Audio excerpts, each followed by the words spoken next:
Untuk muhlisin, dimanapun kau kini berada. Apa kabar kawan? Sudah lama sekali aku tak mendengar kabarmu. 1 tahun 2 bulan tepatnya. Ya, aku ingat sore terakhir bersamamu. Kamu seolah tak ingin berpisah, menempel seperti perangko kepadaku.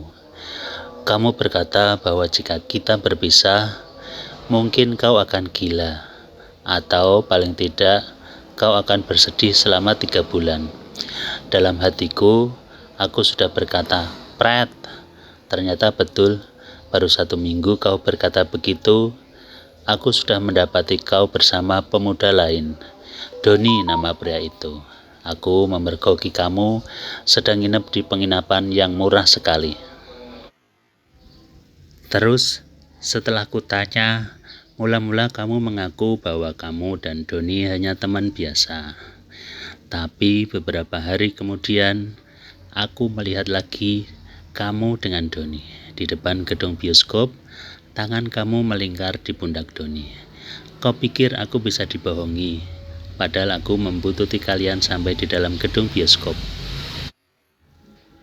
Aku duduk tepat di belakang kalian. Aku menyaksikan semuanya ketika tanganmu bergerak ke sana dan kemari, sementara Doni di sampingmu diam saja, pura-pura menonton film yang diputar. Aku menyaksikan kepalamu menunduk, tepat berada di pangkuan Doni, dan Doni masih diam, pura-pura menonton film yang sedang diputar. Aku melihat semuanya. Tapi kembali kamu berkilah bahwa malam itu kamu berada di rumah sepupu sedang menyaksikan pertandingan sepak bola. Sejak itu aku memutuskan untuk tidak bertemu kamu lagi. Aku menghilang dari duniamu. Sejak itu aku tidak tahu dan tak ingin tahu tentang kabar kamu. Dan kamu sepertinya juga tak mencariku. Kau mungkin merasa bersalah dan kau sudah tahu aku tak akan kembali kepadamu. Sekarang setelah semua amarah pergi, aku ingat kamu. Aku ingat semua hal yang menyenangkan yang telah kita lalui bersama. Aku masih ingat semuanya, Sin. Aku ingat ketika pertama bertemu denganmu di pantai. Kamu yang hanya mengenakan celana pendek dengan bagian atas yang sengaja dibiarkan terbuka. Dengan percaya diri penuh mendatangiku, lalu duduk tepat di sampingku.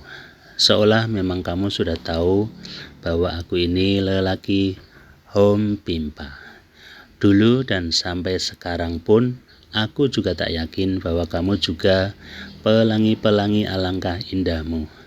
Kamu yang gagah, kamu yang bersuara berat, kamu yang berewokan. Kupikir dulu itu kamu hanya mencoba membuliku. Tapi ternyata beberapa hari kemudian kamu datang ke rumahku. Seperti katamu, kemudian mengajakku ke pantai lagi. Kita berangkat sore dan pulang hingga tengah malam. Kita melakukan banyak hal di pantai itu. Mula-mula kita hanya duduk-duduk saja sambil makan kacang godok yang kamu beli di dekat alun-alun. Kemudian kamu mulai duduk mepet.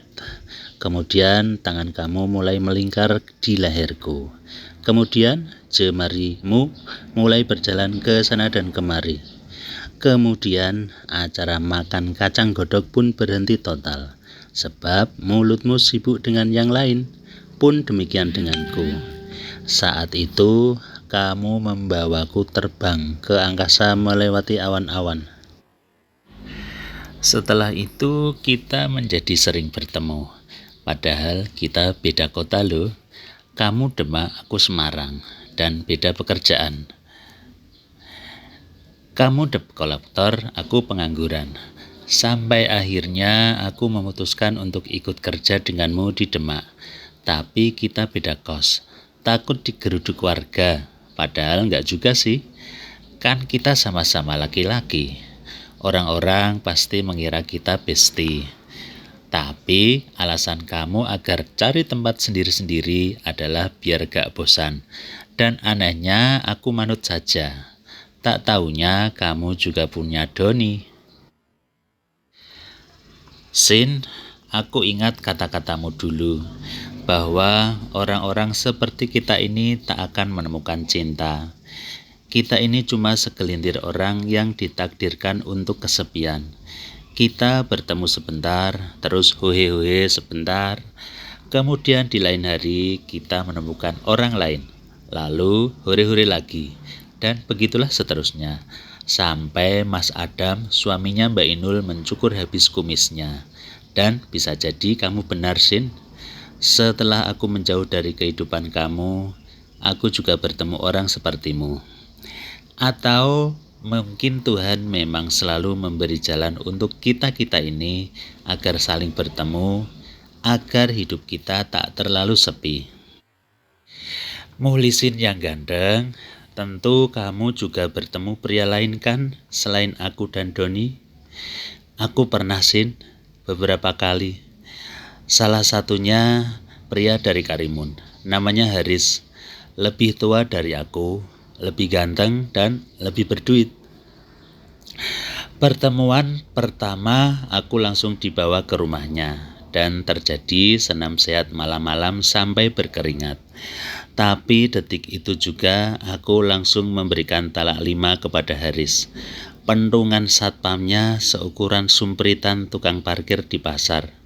Dipakai untuk memukul lalat, juga gak bakalan mati lalatnya. Haris marah-marah melihat kepergianku malam itu. Ia menjerit-jerit seperti perempuan yang kehilangan tupperware-nya. Aku disumpahi akan meninggal dalam keadaan tersenyum. Amin.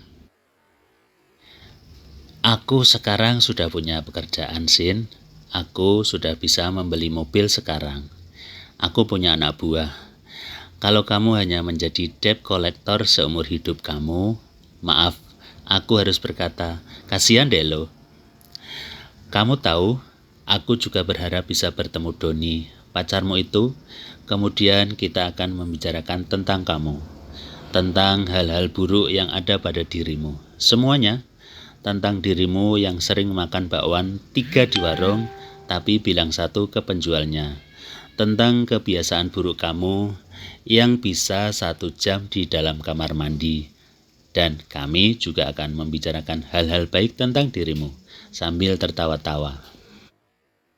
Sin Muhlisin, kamu meninggal tanggal 1 Februari 2025 di tempat kosmu karena sakit. Beberapa hari terakhir entah kenapa aku ingat terus tentang dirimu. Ada keinginan untuk bertemu, untuk melihat keadaanmu. Semalam kebetulan aku lewat jalan raya Demak dan keinginan untuk melihat keadaanmu semakin hebat. Maka mobil kubelokkan ke arah jalan kecil yang menuju tempatmu.